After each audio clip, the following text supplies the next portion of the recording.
জীবনটা দিয়েছে সেই জীবনটা কেন দিয়েছে, কিসের জন্য দিয়েছে।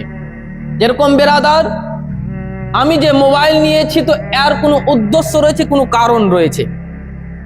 বেরাদার ঠিক তেমনি আমাদেরকে নিজের জীবনের বিষয়ে ভাবতে হবে যে আমাদেরকে যে আল্লাহ তাবারক ওয়া তাআলা জীবন দিয়েছে তো কেন দিয়েছে, কিসের জন্য দিয়েছে।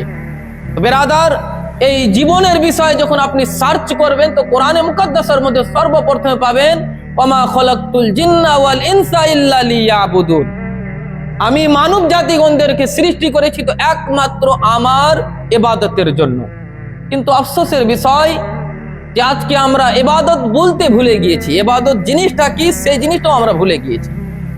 বেরাদার, আমরা সবাই জানি যে আজকে আমরা কি খাবার খাবো, কালকে কোথায় যাব, কালকে কোন জায়গায় আমরা ঘুরতে যাব, এই বিষয়ে আমাদের লিস্ট রয়েছে। কিন্তু আমরা কখনো জানি না, কখনো ভাবলাম না যে হাসরের ময়দানে আমাদের জন্য কি এমন শাস্তি আল্লাহ তাবারক ওয়া তাআলা সৃষ্টি করে রেখেছে।